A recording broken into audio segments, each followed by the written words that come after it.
D'agglomération de Rochefort-Océan, Hervé Blanchet. Il vient de nous rencontrer. Écoutez-le. Écoutez, moi, je n'approuve absolument pas la décision du gouvernement de diluer les migrants de la jungle de Calais sur le territoire national. J'ai envie de dire c'est lamentable, c'est honteux. À quelques semaines des élections régionales, on, on devine la manœuvre politicienne, elle est grossière. Une solidarité à l'égard des réfugiés politiques exilés de guerre, oui. Là, accueillir des gens qui veulent aller en Angleterre, qui ne veulent pas venir en Charente-Maritime, je ne comprends pas. Est-ce que vous avez eu davantage de précisions que nous sur le calendrier de cette installation?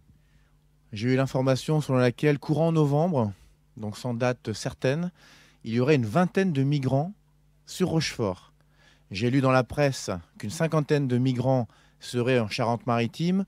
Vous voyez encore la proportion que l'on donne à Rochefort. Comme d'habitude, j'ai envie de dire, on concentre la misère sociale sur notre ville.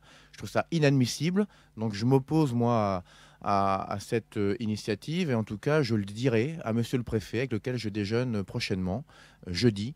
Donc je lui dirai que ma majorité et moi-même, nous ne sommes pas favorables, dans ces conditions-là, d'accueillir des gens qui ne veulent pas venir chez nous. Qu'on ne me fasse pas croire que ce sont des volontaires forcés.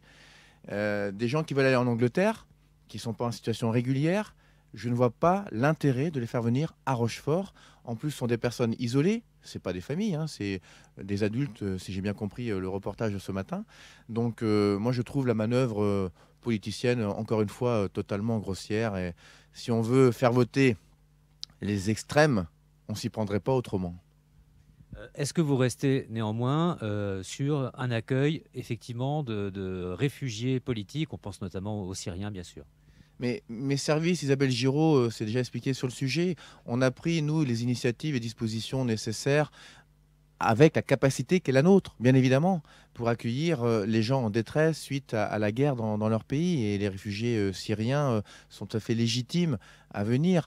La différence est totalement notable, c'est-à-dire que ces gens-là, s'ils viennent dans un pays d'accueil, c'est avec l'espoir de retourner dans leur pays ensuite. Alors que les migrants, par définition, sont des gens qui veulent fuir vraiment, pour de manière définitive, un pays, leur pays. Donc on n'a pas la même situation. Donc aujourd'hui, à Rochefort, nous avons et nous sommes en relation avec l'État pour les capacités d'accueil des réfugiés syriens. Il y a même des familles qui sont déjà là, donc il n'y a pas de difficulté à cet égard, mais ce n'est pas du tout la même problématique que celle des migrants de Calais. Comme par hasard, on s'occupe des migrants de Calais là maintenant, alors que ça dure depuis des mois et des mois, voire des années. Donc je trouve vraiment cette initiative déplorable, et je suis sur la même ligne que le maire de Niort, puisque j'ai appris également que le maire de Niort n'était pas favorable à de telles conditions. Vous n'êtes pas, en tant qu'élu, consulté par la préfecture aujourd'hui?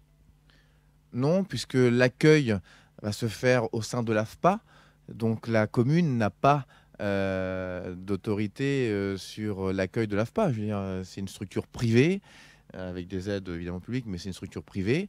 Donc j'ai des informations de la sous-préfecture récente, mais j'ai pas forcément mon mot à dire. C'est ça le problème. En tout cas, je le dirai quand même. Je dirai à monsieur le préfet que je ne suis pas favorable à l'accueil de ces personnes à Rochefort. Hervé Blanchet, le maire de Rochefort, qui vient de réagir il y a quelques minutes.